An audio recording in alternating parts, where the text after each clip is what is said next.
Welcome to Talks with Dr. Gupta and friends. In the age of accelerating AI, are we witnessing the death of ambition or just the end of a bad deal? Right now, nearly half of recent college graduates are unemployed or underemployed. You study for 4 years, take on debt, and graduate into a market where entry level jobs are disappearing into AI algorithms.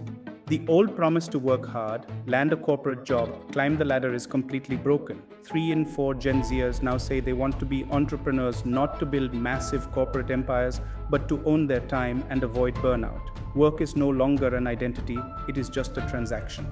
But when an entire generation stops believing that effort leads to a better future, society loses its engine. So, how do we fix a global economy being rewritten by artificial intelligence? In developed economies like Europe, AI is targeting high wage, white collar knowledge work.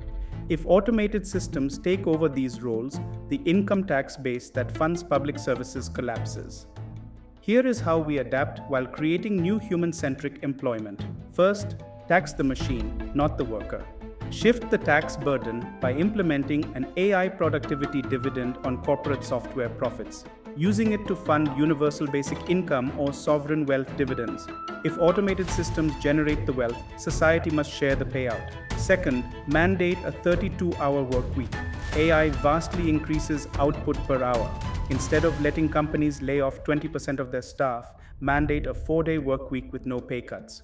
Spreading the remaining necessary human labor across more people prevents mass structural unemployment while slashing burnout. Third, elevate the human only economy. Use state subsidies to elevate elder care, early childhood education, mental health support, and localized green infrastructure into well compensated, high status professions that machines cannot replace. Now look at developing nations like India, where youth demographics are massive and informal economies dominate. You cannot simply copy Western policies, you need a playbook that directly supercharges grassroots employment.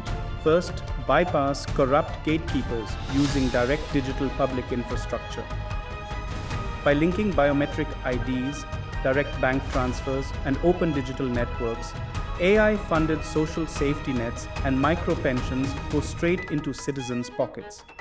Giving informal workers verified digital transaction histories allows them to access cheap microcredit and expand local repair shops, food logistics, and artisanal micro-enterprises.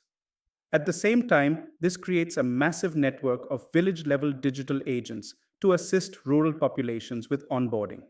Second, democratize productivity with offline native language AI tools. Instead of waiting for elite tech jobs to trickle down, deploy free voice activated AI tools in regional languages. When a smallholder farmer receives real time AI guidance on crop diseases and market prices in their native dialect, their yields double. This triggers a surge in local packaging, storage, and transport jobs. Training AI to understand hundreds of dialects creates millions of local data curation and annotation jobs for rural youth in Tier 2 and Tier 3 towns.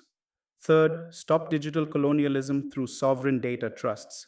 Global tech giants extract raw data from millions of citizens to train their models, then sell processed services back at premium prices. Developing nations must require tech giants to pay data royalties or invest locally. These funds directly finance state backed data centers and computing clusters across non metro hubs, driving local engineering and construction jobs.